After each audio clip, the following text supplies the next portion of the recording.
Okay, so good evening and welcome to WBUR's CitySpace. My name is Mark Scapins and I am the director ad interim of the School of Visual Arts at Boston University.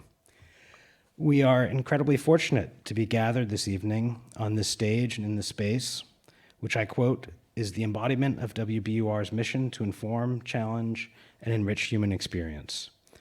We look forward to this evening's speakers, Adrienne Elise Tarver, interdisciplinary artist and College of Fine Arts class of 2007 alum, Jenée-Daria Strand, assistant curator of the Public Art Fund, and Dr. Harvey Young, Dean of the College of Fine Arts. During this evening's talk, I hope all of us in the room, but especially the young artists with us, reflect on the fact that ideally, we elect educational and life paths that serve to guide us based on where we have curiosity and what we care deeply about investigating. However, those paths should not close doors, but rather open them. In that vein, I look forward to learning more about Adrienne Elise Tarver's current exhibition, She Who Sits, and her journey from studies in painting to public art, sculpture, and installation, as well as the invaluable work that the Public Art Fund does.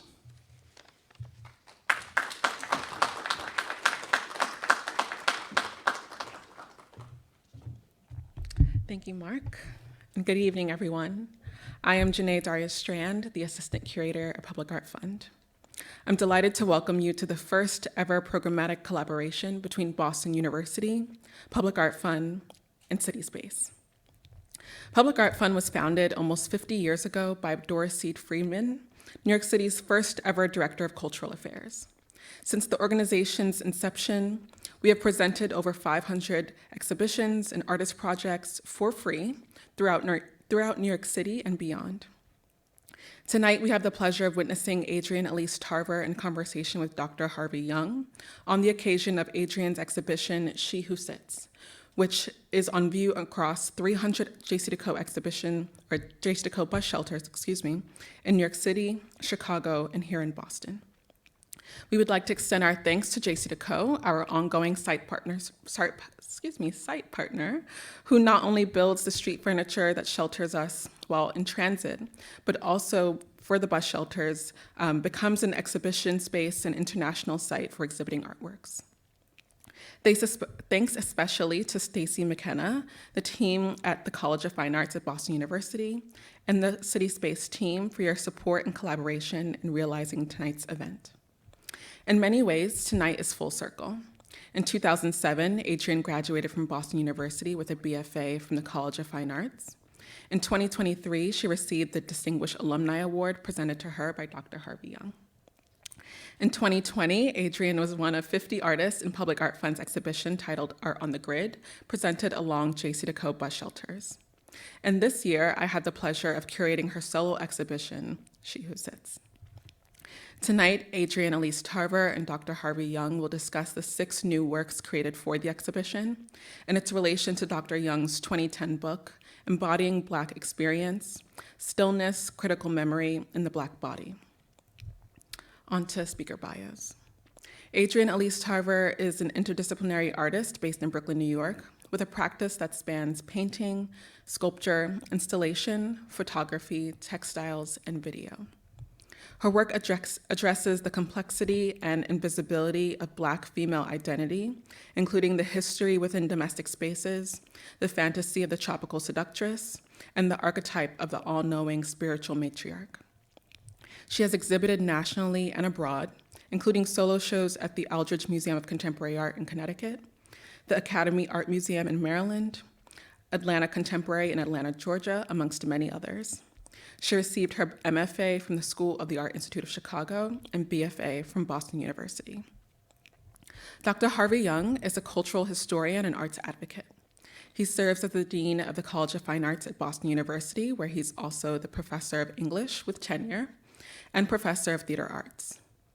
An expert on the performing and visual arts, he has advised on arts and culture policy, both regionally and nationally. He has appeared on CNN, Good Morning America, NPR, CBC Radio, as well as within the pages of the New York Times, Washington Post, Boston Globe, Chicago Tribune, amongst other major news outlets. This is sure to be an incredible conversation.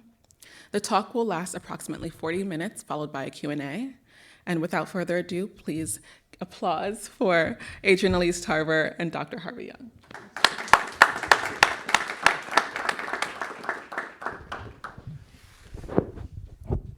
Hey everyone, it's good to see you. Just to give you a sense of the way this is going to work, Adrienne and I are going to chat for a bit, right? And then we're going to open it up and we're going to have a conversation. So this is a chance for all of us to be in dialogue with Adrienne Elise Tarver, who is an amazing, extraordinary artist that we're lucky to share space and be in the room with. So I'm so glad you're here.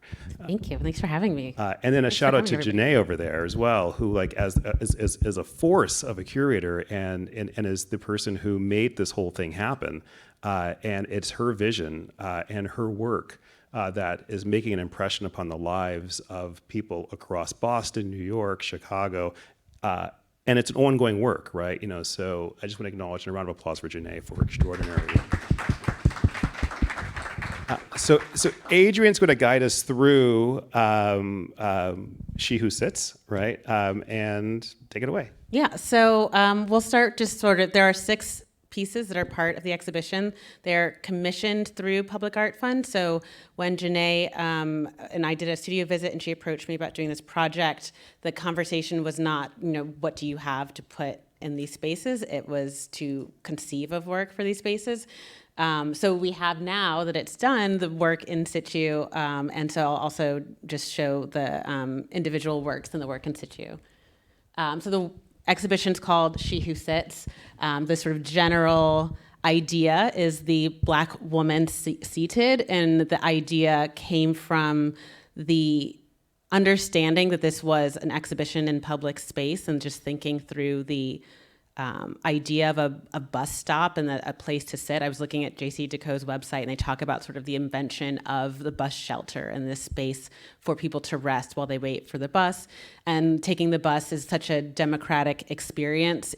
People who are taking the bus are going to work, they're going to get their groceries. It's not the most luxurious way of travel, and so there's a sort of larger population that's experiencing this. So I was thinking about sort of how we move in public spaces and what public transportation has been, and particularly my work centers Black women and that experience and that history. And so I was thinking about the history of sitting for Black people and Black women, and so the idea of sit-ins, the civil rights activism, as well as freedom rides, and even school integration, which just involves sitting in a classroom. So the idea of sitting not being actually quite as simple as it can be perceived in our daily lives. And so that idea, that's just a simple act of sitting, then put in a public space, I think combined made me feel more compelled to investigate it as like a core concept for this show. So this work is called A Long Way. And we can talk about all of them individually as we go through the conversation. But to speak specifically to civil rights activism in relationship to the show, this is the only piece that is actually from an archival image of a civil rights protest, riot, whatever activity. And this was in Birmingham, Alabama, and a church group left the sort of activity, and when I say activity, that's a very mild way to talk about what was happening, to pray in a park.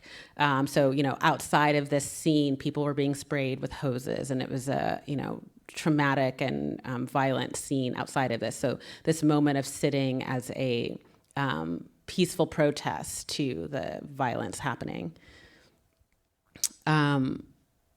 There's also an fictional invented character that reoccurs in my work.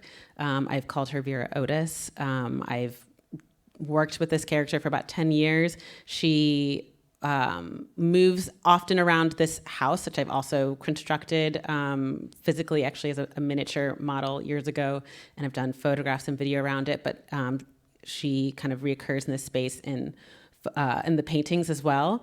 And she's become this surrogate figure for me to explore histories that I've researched of famous figures, a lot of actresses, entertainers, but also my own family history and my own experiences.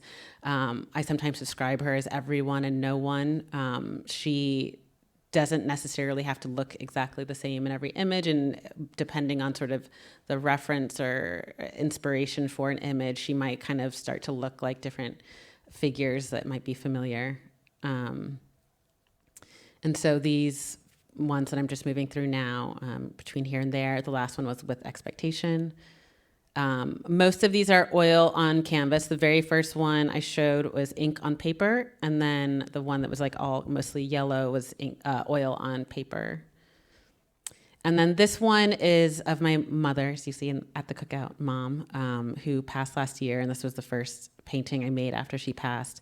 And just a picture I'd been sitting with for a long time. And so as I was conceiving of this exhibition and thinking about the act of sitting, there's also this acknowledgement of the amount of labor that Black women have done in relationship to whether it's the family unit or civil rights movements, and like the act of sitting is just a moment of rest and like a luxury that's not always afforded to them. So thinking about my mother in that role was particularly poignant for me at this time. Yeah. So there's so much to talk about, but let's begin with Vera Otis, right? You've talked elsewhere in interviews about how you were, it was like going through like old postcards or pictures that you found, and then there was a person that you looked at, and there was a connection you felt with this image, this person, like a person like you felt like you knew, and then that began a conversation, a relationship with this image that then became part of that then had a name, I'm assuming. So how did the name Vera Otis come along? Yeah. And then how do you associate this sort of sense of her as an avatar, in terms of both an access to history, but a chance for you to express parts of yourself? Well, I think she's been very freeing as an avatar surrogate in this way that a vessel for me to sort of put all of these things. I had actually been, and it's interesting to sort of in this exhibition also have an old family photograph, because I was in grad school using old family photographs, which I'd actually, when I was at BU, I started using old family photographs. So it was something I was interested in and kind of would come in and out of. And I was in grad school having a hard time talking about why I was using them or what they were about, or removing myself from the photograph or removing the painting from the photograph. And so it was a suggestion from somebody to like just find other old photographs. Like I was interested in the photograph or like that as like an archival element. Like, what about somebody else? What about something else that I don't know? And it was the most useful exercise for me because it was fully open. And it felt like she could hold all, it was like a folder where you can put like all the research. And it was like, she can contain all of those things and nobody can tell me it was wrong because it was not a real person. I mean, the person in the photograph is a real person, but I don't know her. And no, I don't want to know who she is. Everybody has asked me if like, maybe you can figure out who she is. I actually don't want to know who she is.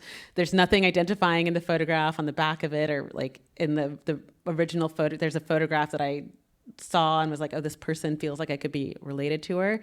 But that openness is what felt like I had creative space.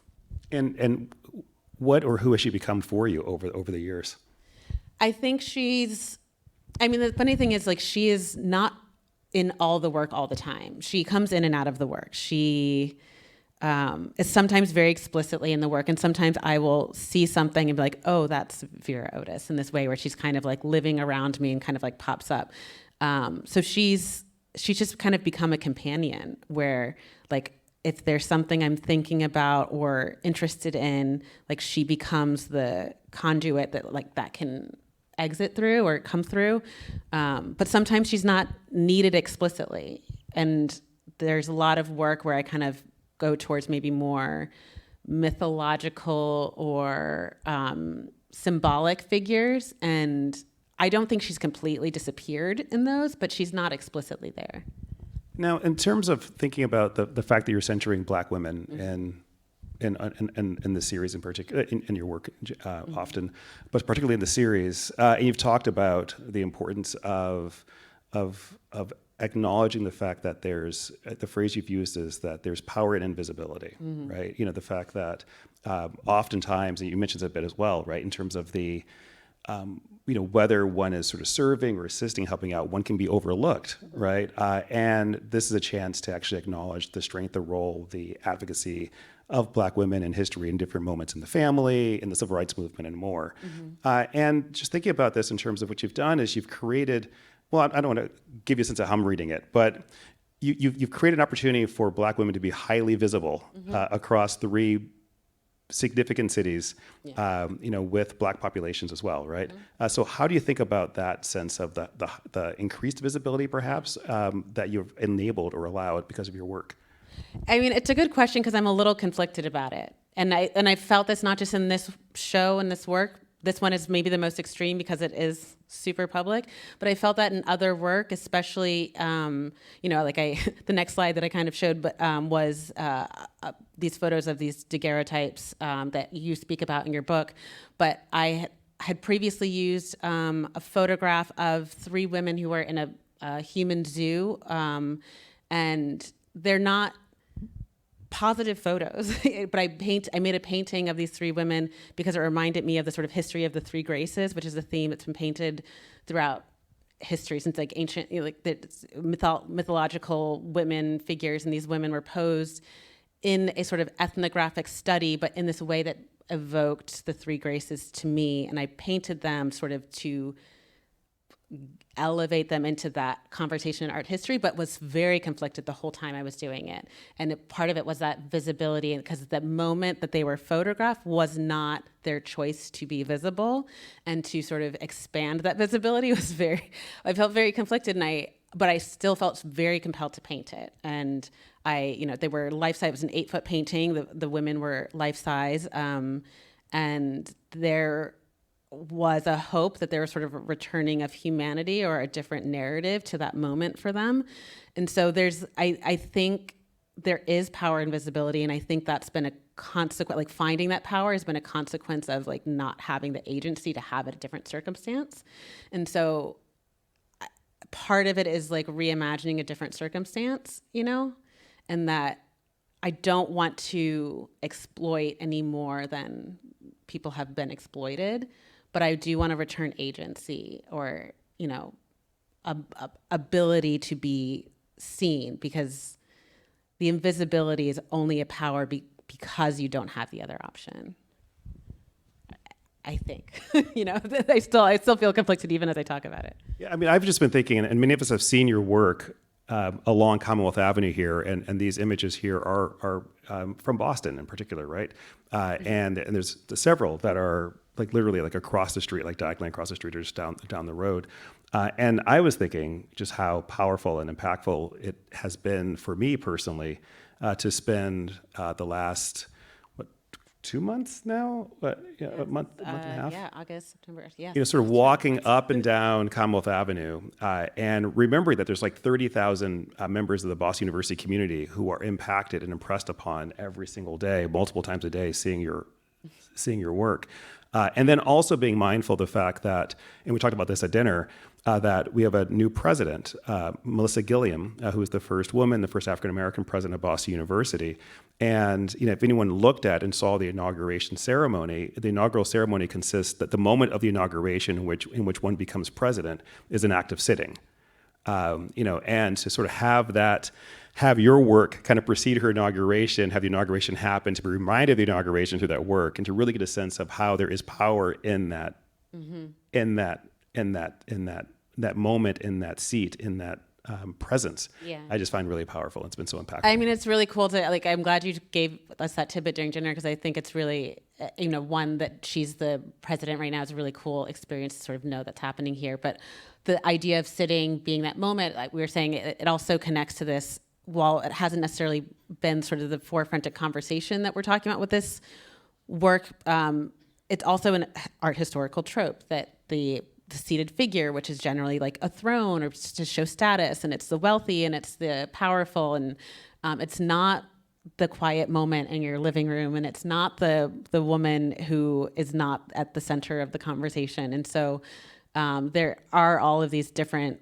moments of being seated, and there's the having a seat at the table, and there's like all these phrases and like ways of thinking about being seated that's about power, but also like you can tell someone to take a seat and that can be dismissive. There's all these different sort of ways of looking at it. My next question I have for you relates to just how are you responding to the impressions that people have of your work because it's so public, right? And so, like, what is the felt difference for you in terms of, like, obviously you're doing your solo shows, within galleries, and then there's also the 300 sort of posters and shelters that feature your work across 3 cities, which are reaching different communities. And just how do you think about the circulation of your work or the work of high art in general, relative to the public or the gallery? And just what are your thoughts as an artist?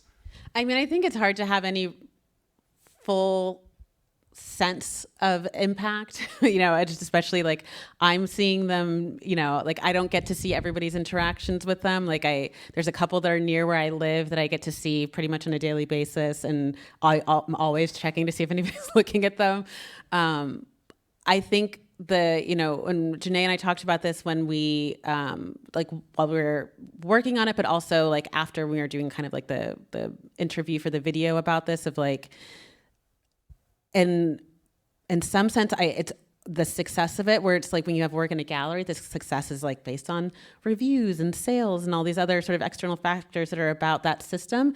And the success of this, to me, is just if somebody's walking down the street and feels represented, if they feel excited, if they feel inspired, if they stop a little bit and like it makes their day a little bit better. It's just it's a different bar, and it's across so many more people that I have no idea how to assess the impact or the success of it, in that way. Well, you've lived in all 3 cities, and so and you've exhibited your work as well, and I would imagine that there's a felt experience in terms of how people tell you about engaging and encountering your work. And what has that been like?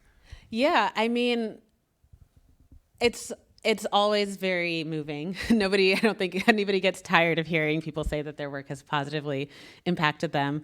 I think particularly with this body of work, this figure, Vera, I had a show in New York in the spring right before, actually kind of made that work at the same time that I made this work, that opened right before this project opened. And so I had a lot of conversations about Vera and like interest in following this character. And so it's this like this interesting thing to see other people as interested in her as I am. Like I'm kind of obsessed with her. She's become like my companion for 10 years.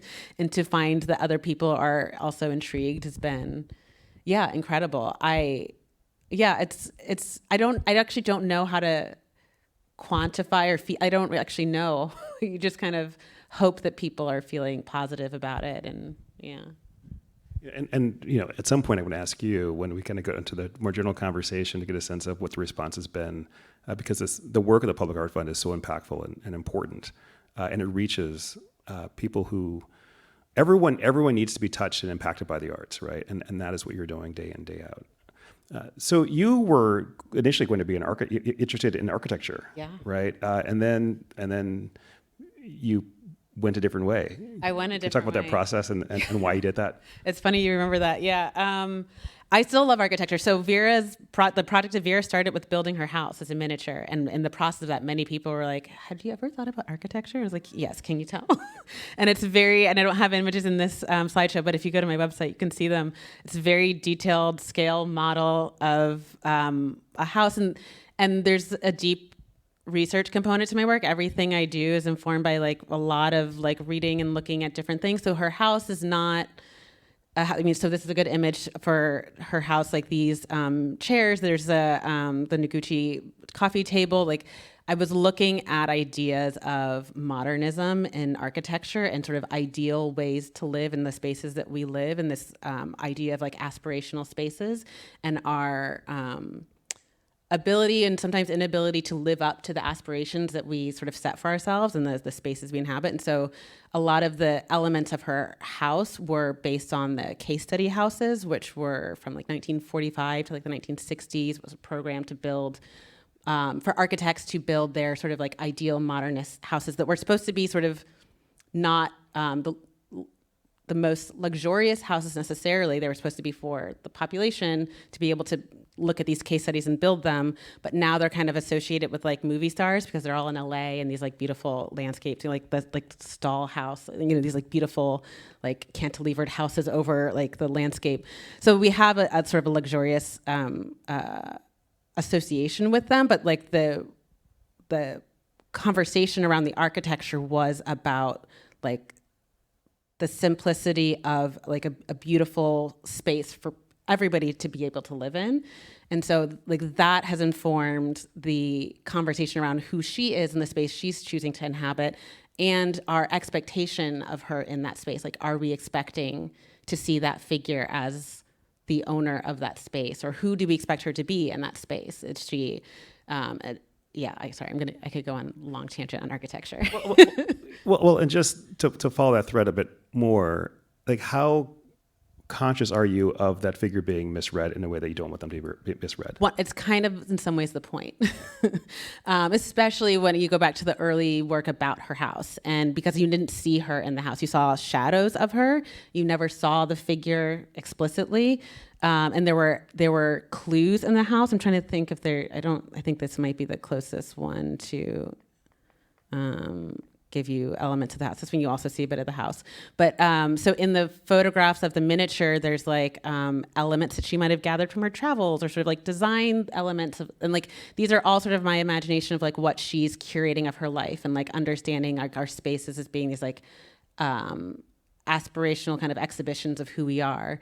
And especially in that body of work, I had so many conversations with people who either told me it was not what her house would look like, even though they didn't know what she looked like, which was fascinating, or just like the idea that people would imagine somebody else inhabiting that space, or that she doesn't own the space, or the history of Black women in especially fancy domestic spaces has been to clean and to be domestic labor or to cook, and so like that, there's the sort of history of the mammy hits factored into a lot of the work and the research. And so like that placement in a home, especially a home that like exudes a certain kind of luxury, she's not the figure that's been placed there often in the story.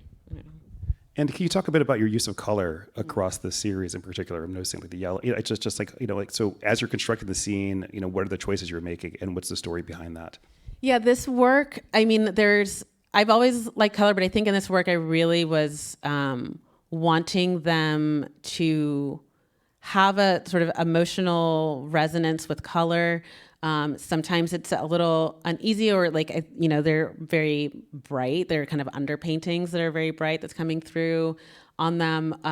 I want you to be, knowing that these were going to be in public space and backlit. That was a really interesting element to the bus stops, is that a lot of them are backlit at night. And so that I want them to kind of like be kind of a beacon. I think especially like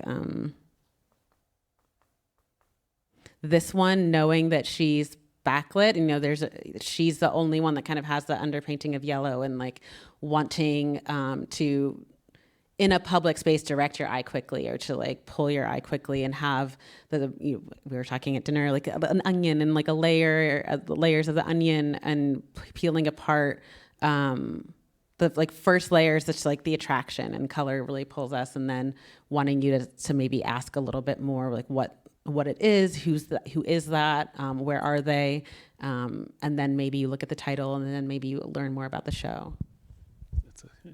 I love just your process and hearing about like your approach, everything from the architectural elements in terms of the smaller models to the choice to consciously think about like lighter colors for underpainting, as opposed to darker colors, which people often will use, right?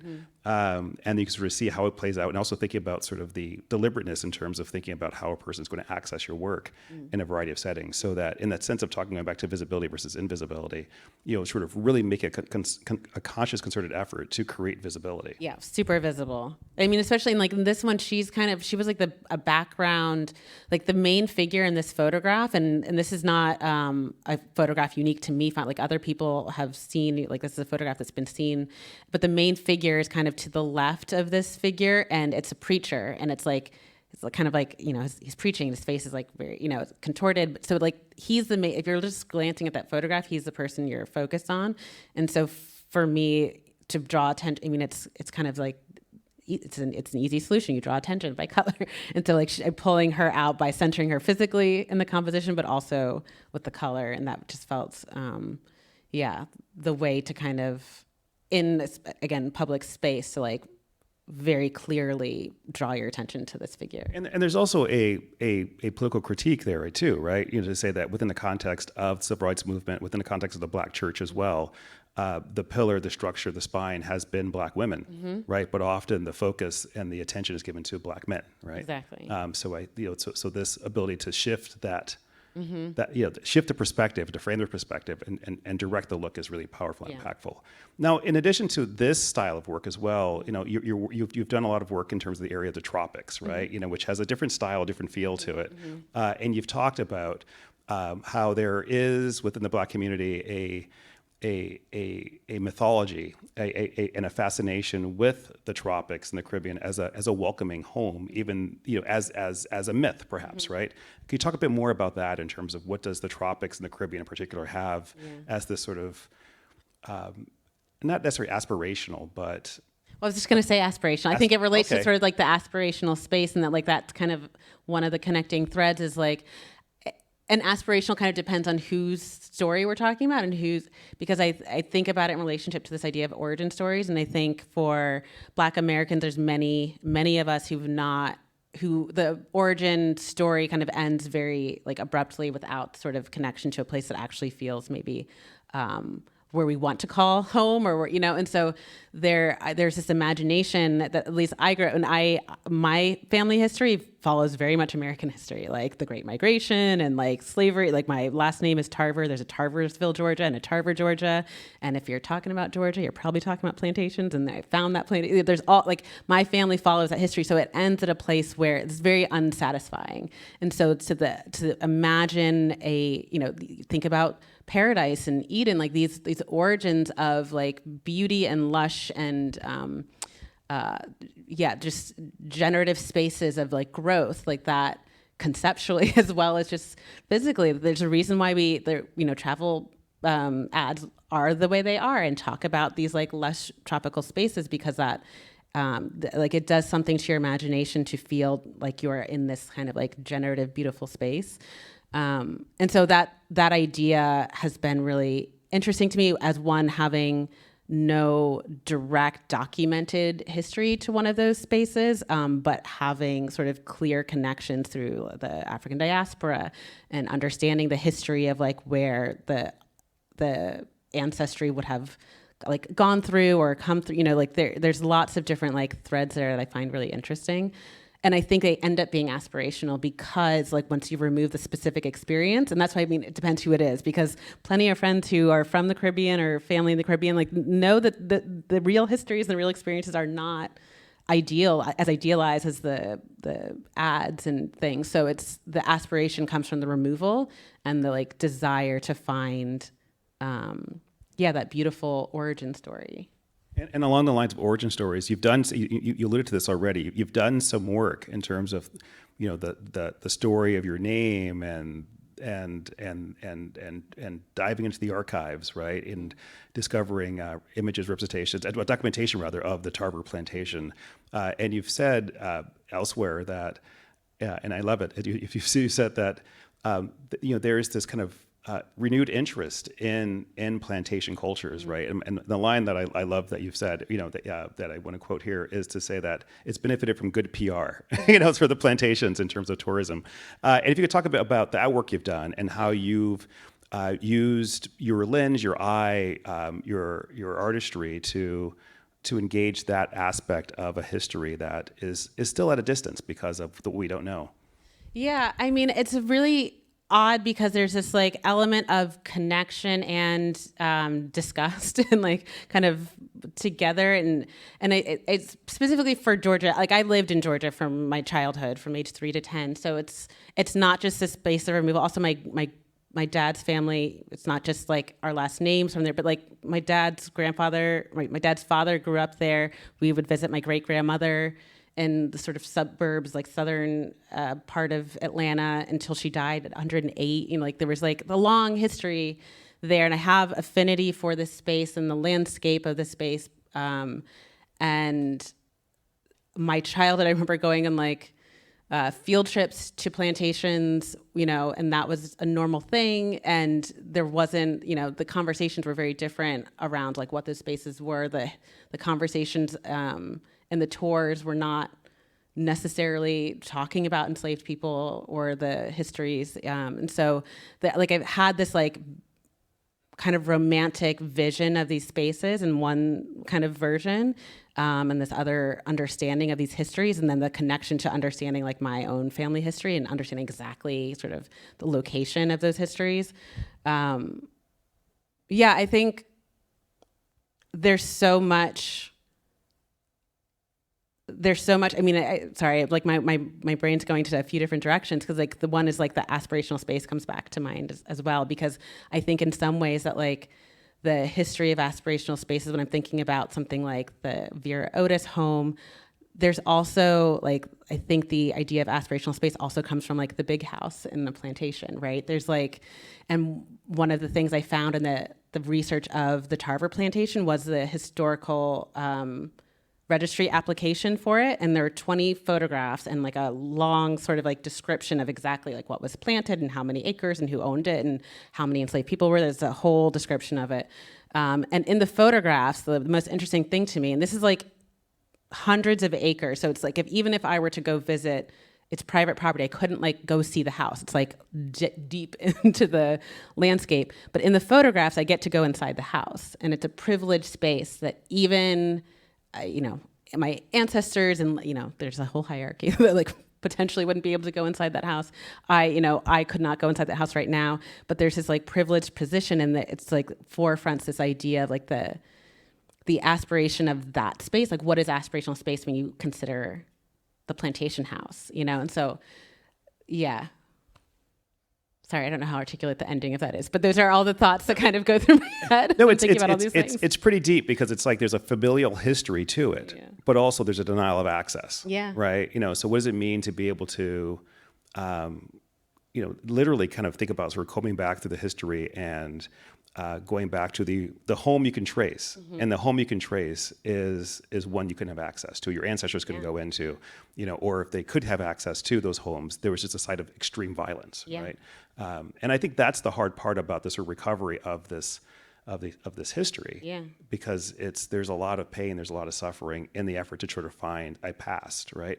And it's also the appeal of the aspirational, right? You know, and I think that this is where, you know, like whether it's Vera Otis or other less defined figures, who, you know, who are kind of a spectral presence in the present or in imagination, it gives you access to something that allows you to insert yourself into history or different moments in geography and stuff like that. So I think that's really powerful.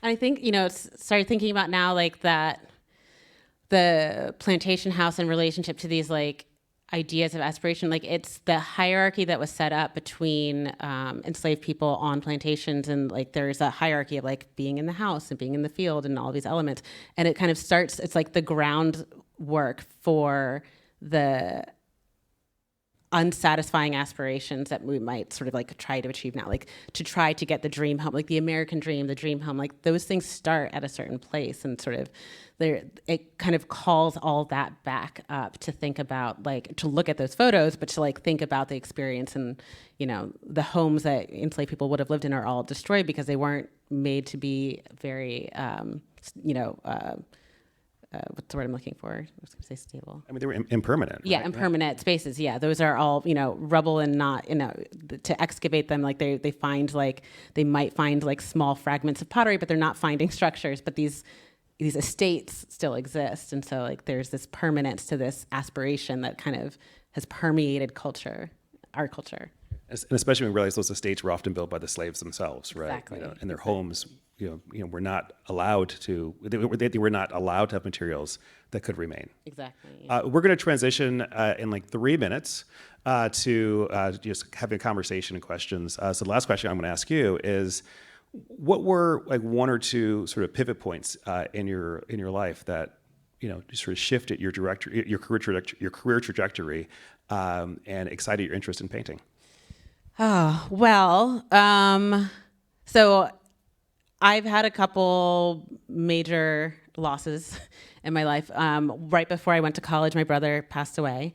And that really, I attribute that a lot to choosing to follow a art path, because it's not an easy path to follow. And I think not only myself, but my parents also were very much in the space of, well, life is short, do what you love. And I was a pretty sort of pragmatic kid who was good in school and felt like, well, I could do I probably would have become a lawyer, honestly, if I hadn't kind of been confronted with sort of how fleeting, life and things are. So that really was like a major moment. And I think then after graduating here, I felt very confident about I'm going to be an artist. And I remember my dad kind of freaking out a little bit. And they were very supportive of me going, mind you. They were almost convinced me no, I should go. And I graduated and my dad was kind of what are you going to do? I was like, I don't know. You told me to do this. But I actually felt really confident in that moment. That was kind of like an internal sort of assessment of oh no, I actually know now. I'm I understand this is what I should do. And and the decision to pursue it and go to grad school and make that my career was then way more self-directed after that. Yeah. Let's open it up.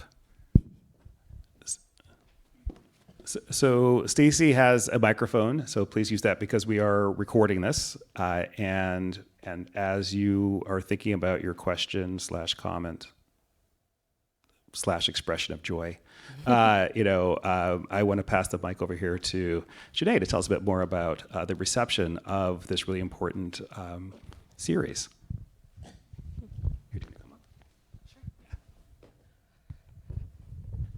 Hello, everyone.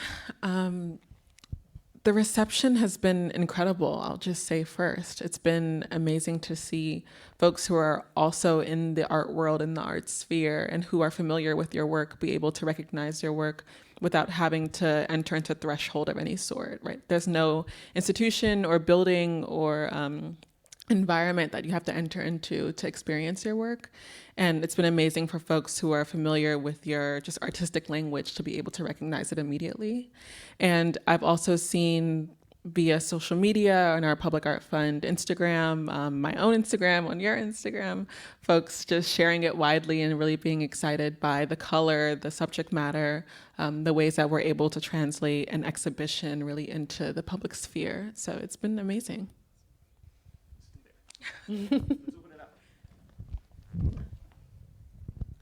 Hi, thank you so much for being here tonight, and it's really exciting to be able to speak with you on these. I just was looking at the pictures featuring Vera Otis that you had brought in, and I was just interested to know with those, she tends to be posed and sort of less so in this one, but in the other ones as more sort of closed off with her legs pulled up, and the other one especially where she's sitting on the yellow chair, she's really crossed over into herself. So I was just wondering, is that a feature of the works of her you're choosing to showcase in public, where she's sort of choosing to be less open and maybe a little bit more guarded, or whether that's a feature of all of your works of her where she's perhaps being a bit mysterious? Very astute. Thank you for asking. Also, thank you everybody for being here on a beautiful night in Boston. I know outside is a very enticing place to be, so thank you for being here with us. That's a very astute observation and great question. There's definitely a component of, I would say it's more specifically this show, although she's there was a while where I wasn't showing her face at all, and so there was kind of a mystery to her for a while.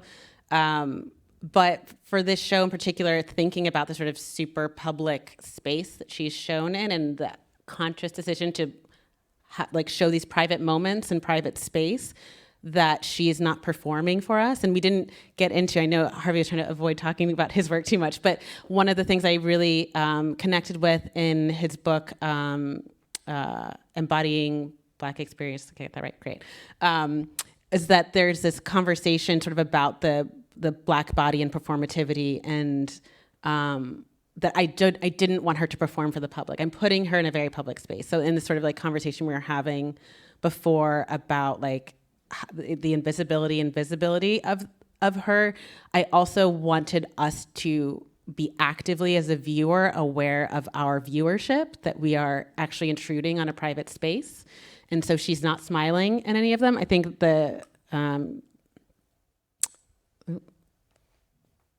this one is like the closest to a smile, but she's not even really smiling. And so I wanted it to be about her space on her terms. And we are, there's a way to think about painting as like, we get to like experience this thing, but also I want to think about it as like we are viewing and they are viewing us. Like it is an exchange. And if it's an exchange, and are we welcomed? Have we been invited? Like why are we in her home? Like how did we get there?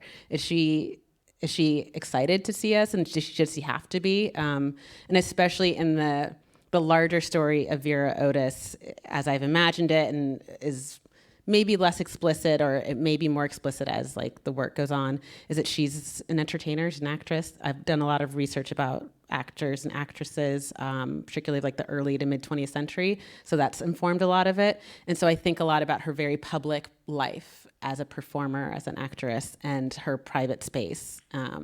And a lot of the stories of these, thinking of like Dorothy Dandridge or Hattie McDaniel or Lena Horne, or like there's a lot of these actresses who've had very public accolades or public criticism, and have had very tumultuous personal private lives, and this sort of inability to sort of have it all has been kind of a core thought in the work. Is that? Yeah.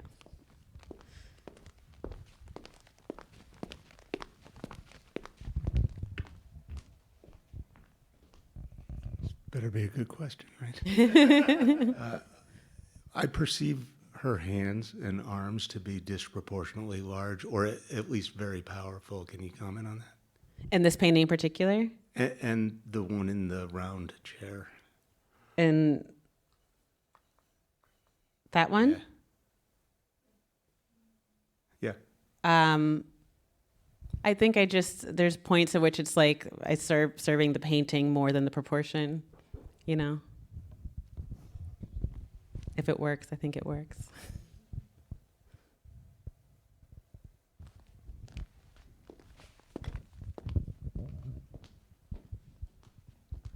Hi, good evening. I love your work, by the way. Thank you. I know how you express that the images on display here, like the character Vera, is not like an avatar, but you do feel this very strong connection to her. And the portraiture of her being closed off or very private, who does she feel comfortable around? And then do you kind of share that same sentiment? Do you feel like you yourself are closed off or very particular with who you are truly comfortable with? Good question. I don't see her fully as myself, so I wouldn't say that wanting to sort of have her a bit closed off in these is about like me directly. I definitely think there's like elements of me that come into it, and maybe it's less about how I actually think I am and more about like the desire to not have to be open to everybody. So if it is about me, like it's probably more that than anything. I think the question of who she's comfortable around is a good one that I don't even have a good answer for, because I think it's part of the discovery. In presenting her to you, I'm also figuring her out. Like I'm learning her as I go. And like part of starting with her house, the first project I did I guess I painted a painting of her first, but then I did her house, and I didn't see her. Like she wasn't visible. And in that I was like figuring out who she was through her house and through her belongings. And so I was kind of being a voyeur. I was like walking through her house and being like, well, does she like this? Okay, then that means that's who she is. And so she's also revealing herself to me. I have, especially through sort of my like recent loss of my mom, I've been thinking a lot about her maternal lineage, and so her mother and her grandmother, and so I have some understanding more recently of like who her family is, and I think she's comfortable around her family. But I also have her kind of living in this kind of LA house as an actress, and so she is, part of that is that she is like removed from home. And I think having her like move and not be from like, or living in a place that she's from is also like, that definitely relates to, like, I've moved a lot. I've had a pretty nomadic kind of life, and lived a lot of places. And so that like removal from what's familiar, I think is also part of her story.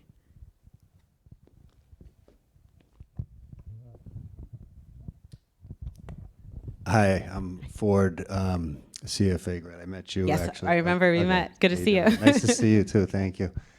So this is like sort of a comment and a question. I'll start with the comment because there was a question about like how is it being received and stuff. So I mean, I'll say I think it's being received very well because I remember. I'm from Boston. I remember before these JC Do things existed, you know, the bus stations did not have any advertising on them. And when they came to town, it was all advertising, and it was met with vandalism. So it's nice to see that it's like art now and not just like straight advertising. So then my question is, this is the first exhibit that I've been aware of. Is this the first exhibit of its kind in in Boston? I mean, or We've partnered with JC since 2019 and have exhibited works across bus shelters in Boston since 2020. So the first time, sorry, No, go ahead. I was going to say, this is the first time, though, that an artist has a connection to each of the cities in which they're programmed. So that's been amazing. And I think it's also given us the opportunity to have this partnership with CitySpace, with Boston University, because there's an organic partnership here as well. Yeah. So we'd hope to sort of continue this in some capacities, that there's still greater awareness, greater just conversation and more dialogue around the images that folks see or don't see. Yeah, I mean, I would have loved to see art on the street, like on Com Ave when I was here. But I remember last year I was here for the Alumni Award, and Felipe Baeza had work, and I just remember thinking like that was incredible to get to like walk down the street and get to see. And I love his work, to get to see that work. So that's the only reason I was like, no, it's not the first time. Because I remember last year, also I had just found out that I was going to do this. So yeah. It's like when you want a car and you'll see it everywhere. Yeah, exactly. Now you'll see this everywhere. Exactly.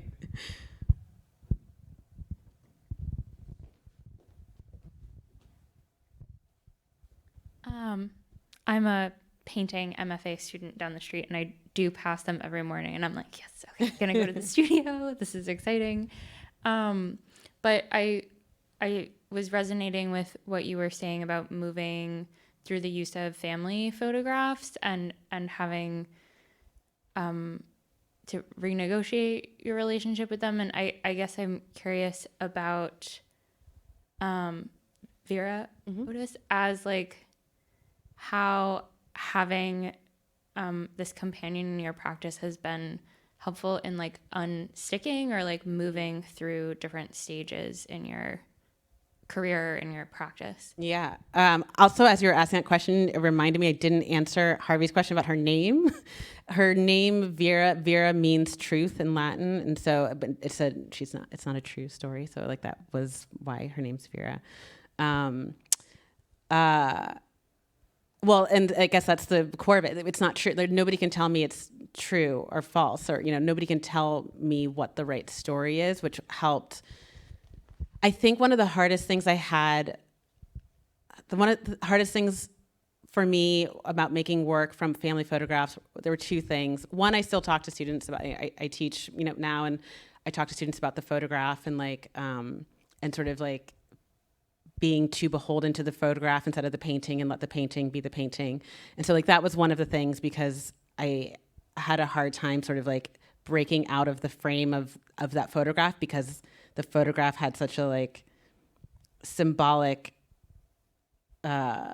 hold on me because I've been looking at these like old family photographs since I was a kid, and like the photograph itself, in addition to the people, everything felt like it was kind of set in stone to me. But then also just people's like in a critique and people assuming things about who's in the photograph or what's happening. That was really hard. And even when I was started to like sort of composite figures from different photographs into its own painting, where so the painting itself wasn't like the composition of the photograph, I couldn't hear other people's thoughts about my family. Just like it didn't work for me. I don't know how to explain it more than like I had way too much emotional connection to it, and I think I just needed the distance from it. I also think it didn't really. I am interested in many things, beyond things that have actually happened to my family, and so I actually couldn't. It just felt a little bit narrowing to me, and so I feel like with this fictional character, I can go on any thread and tangent of research and find a way to connect it to her, and I kind of have, and sometimes, like I said, it's more explicit, and sometimes it's less explicit, but like I'm super interested, and we talked about the tropics. I'm super interested in plants, and I'll go on like deep dives into like mangrove trees or kudzu or whatever, and somehow it finds its way in a Vera story because I can make that connection. I've also used the example of like Forrest Gump. Like the movie Forrest Gump is like about American history, but they use the one character to talk about American history. It's like that, where it's like you can use all these like major things you want to talk about, but just like you have the character who like kind of like touches all the things. I don't know if I should compare it to Forrest Gump. That might be.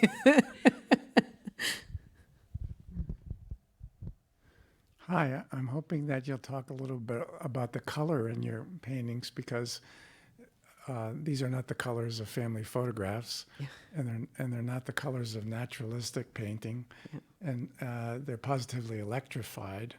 And perhaps you can talk about that. They're the colors of the modern painter's palette, organic, coal tar derivative colors, and they have and they scream at us. And so this is not the world of a character that's closing herself to the public, but perhaps it is. So would you address that? Yeah, I think important point that these aren't the colors of an old family photograph. So I think that also it's like the imagination of like what the colors can be. There's a different starting point when I'm not using an old family photograph. There's been a lot of experimentation, I guess, in my studio around color, one of which, a thread that we didn't talk so much about, is like, the history of photography and when color photography was invented, how much of a disservice it did to Black skin and Black people. And so there's this whole sort of body of work I've started but haven't exhibited or finished about the like inability to get the right color, and using kind of just like fun painting exercises for me, where I just like I'm changing the palette just slightly every time, but like repeating the same painting, but like just basically a headshot of her, and like but just changing the palette. And so some of those experiments of color that have been happening in the studio kind of find their way into this, where there's like it's this like inability to actually exist in the structures that have been set for you in any true way. Like, for instance, like, so I'm debating right now in my head, do I go down the tangent of like talking about like the Shirley card and like the way that the color systems were set up for white skin, and like that, then that becomes the system and the structure that you must exist within. And so the color structure is not natural to when it's reproduced in a photograph. So if your existence in photographs is, whether it's your headshot or in a magazine, is always through this the system of the film emulsion that's created for a different skin type, then it's never going to be natural. So it kind of loosened up, like I think that body of work, which kind of also functioned as a painting exercise for me, kind of loosened up the attachment to naturalistic color, and also fed the sort of conceptual thread of like this system that was never actually going to let you reproduce your image in its true likeness. Does that make sense? I feel like sometimes I think about my work in this way where, I mean, I'm sure a lot of artists do this, so you like imagine like, you know, the retrospective where all the work can be seen next to each other. And sometimes it's like you can't, like I can talk about one aspect of it that connects this other thing that you can't see right now. And I just want to be like, well, like look at this thing next to this thing. And like, I just want it to all be next to each other in like, you know, a big space where it all flows together. So I think in some ways there's things in the studio that you can't see that are informing things that are here. And eventually that conversation will make sense more or be more explicitly seen. But I think what you're describing is that you're creating a palette that prioritizes the subjects that you're building in a world that we're currently seeing. Mm-hmm. The palette that you're developing in this Shirley card experiment, which is a palette created for a particular headshot, is really applied to each work that you make in all of your paintings around Vera Otis, because they're using a particular set of colors that you're seeing and feeling as powerful because they highlight the subject that you're speaking of. They highlight her Blackness, they highlight her womanness, they highlight each and everything that you've told us that she represents, particularly around the set of colors that you're using. Mm-hmm. Yeah, and I think the conversation around color and sort of faithfulness of color or true color, I think that's something I've kind of felt less beholden to, like, like a truth of color. I mean, there's sorry, again, like I go into these moments where I'm like, do I go down this road of all these stories?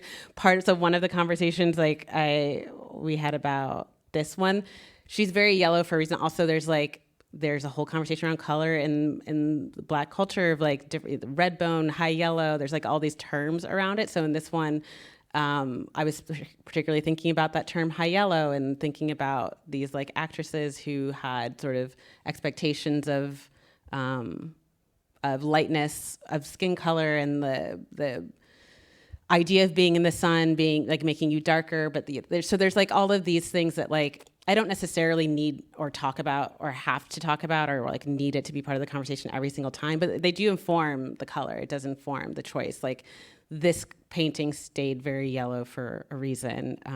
You know, the underpainting is yellow and I kept her very yellow for a reason, but I also just like that it's a bright yellow painting.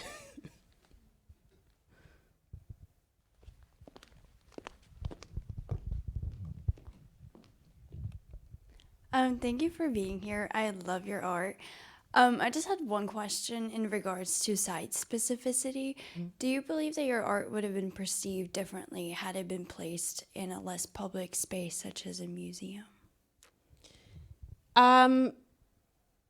Yes and no. I mean, it's also interesting. Like I said, I made a lot of this work at the same time I was making a body of work that was in an exhibition in the spring of this year. The sort of like deadlines for finishing the work for both of those things was about the same time. So all the work was made at the same time, basically. And I feel like my thought process in making the work was about sort of like the story of it. Was your sorry, and I lost track of. Was your question about how other people were receiving the work? Yeah. In an exhibition, I'm able to have more conversations with people because we're in one room and they are usually coming to me to talk about the work, and that's very different than like I'm kind of anonymously walking by the work in a public exhibition like this. So I feel like I got way more of a sense of what people are invested in an exhibition opening setting than Instagram or through, Public Art Fund staff and supporters have been very nice about telling me like their thoughts on it. But like outside of that, I'm not having the same kind of conversation and interaction with people that I would in an exhibition.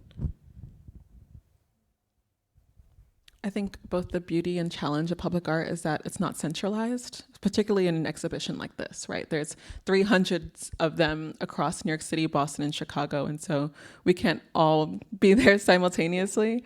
But I also think that's the joy in public art, is that you send it out into the world, and in a conversation that we've had before, you've said that this is the most public my work will ever be. Yeah. And I think there's something truly special about working in that capacity, that you want to make art that feels democratized. Hopefully that's your agenda.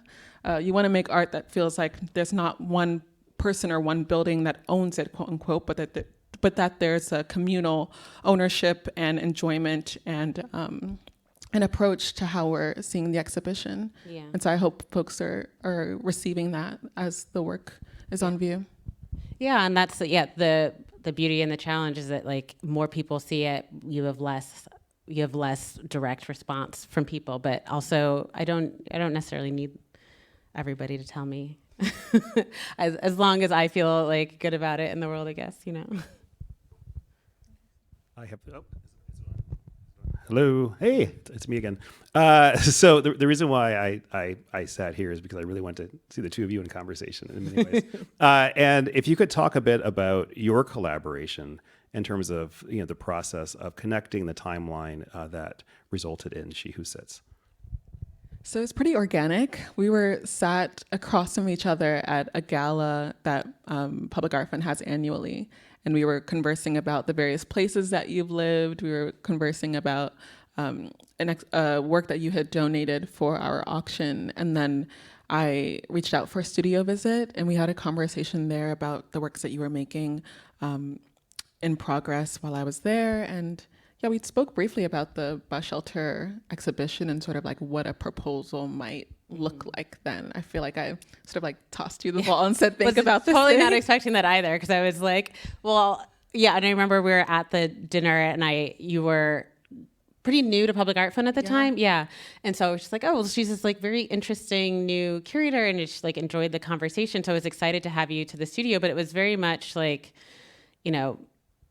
no expectations of anything coming out of that other than like a new relationship with somebody to like talk about, the work. And so it was the idea of the bus shelters, once you kind of brought that up, it was like allowing, and I work site specifically so often with installation work, and I really enjoy kind of doing like a site visit and like responding to space. And it was funny because I actually didn't have to do a site visit for them. These are sites I'm very familiar with. Like I know these cities, I know these spaces, I take buses all the time. And so that was like an interesting way to approach site specificity and like creating a proposal for something that's not about the architecture of a space, but it's about the like experience of existing in a space on a day-to-day, your day-to-day life, which I had that already. So yeah, it was a really interesting moment after that of like, oh, how does this, and also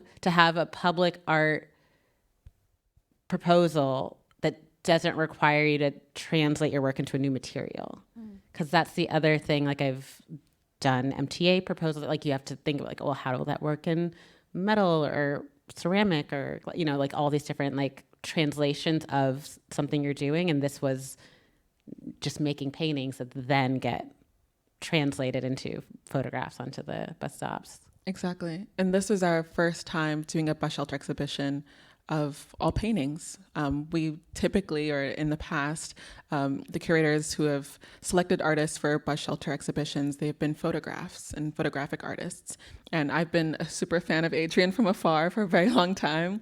And so when I had the opportunity to curate the next iteration, it felt like a no-brainer. Because I know the ways that you are so deeply invested in research. I know the ways that you are invested in site specificity, but also the way that you use color and just invite a public into a form of curiosity about what else is happening in the works that we may not see initially. And so that felt exciting when I was entering into the studio visit. And I like to be very direct and transparent when I am having a studio visit. I was like, oh yeah, I want to hear about your work, but also in full transparency, I had this idea of, you having a solo exhibition and just Yeah, think about everybody's that. not as transparent as Jenée. Some people go home and they sit on it and then they're like, hey, I have an idea. No, I'd like to say just I don't want to waste your time, and I'm appreciative of your practice in totality, and so think about this thing, and I think that's how it was generated. You two are amazing, absolutely amazing. I want to ask one more question, and then we'll see if there's one last round of questions for anyone, and then we'll call it, I think. But the question I have for you is, we were talking about invisibility and power, right? And the two of you are both visible and powerful, and I want to get your sense in terms of how you think about your role in driving conversations, impacting the culture at the scale of a city. You go first. Okay. That's an amazing question. Yeah. I think often about firstness.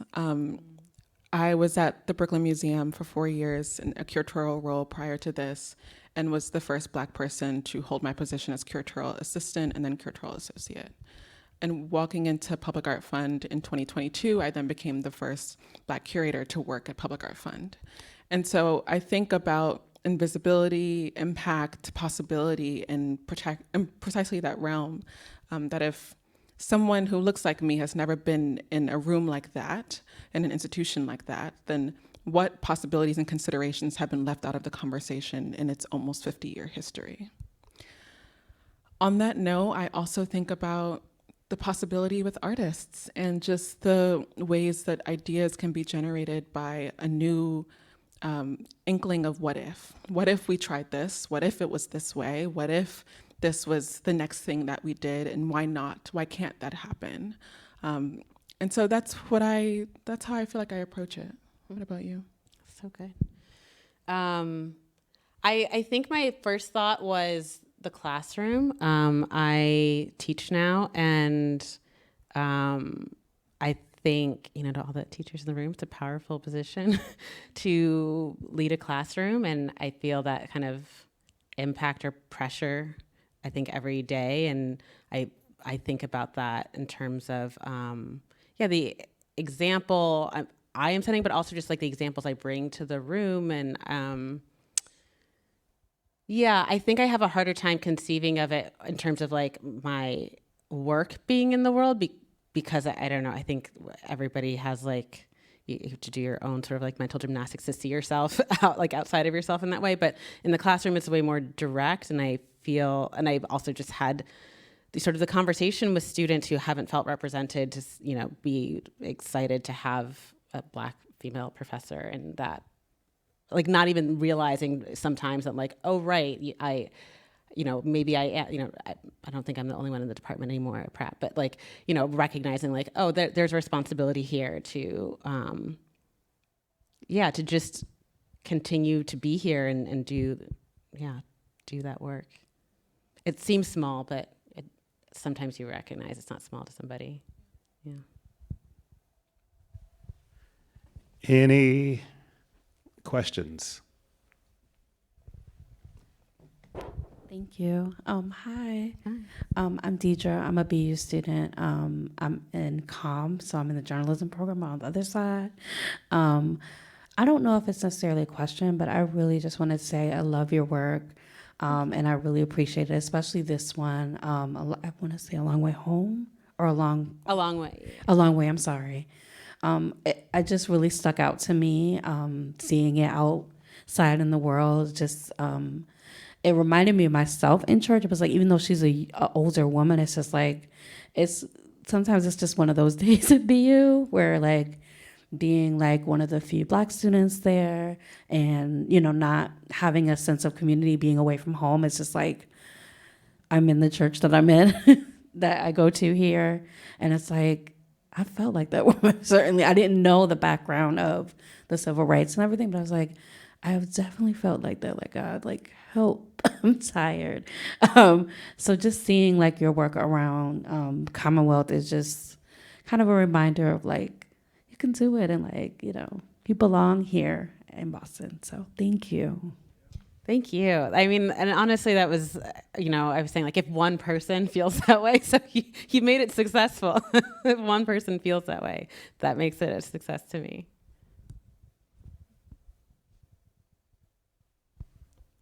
Well, I do not want to say any more because I think this was a wonderful way to close this evening.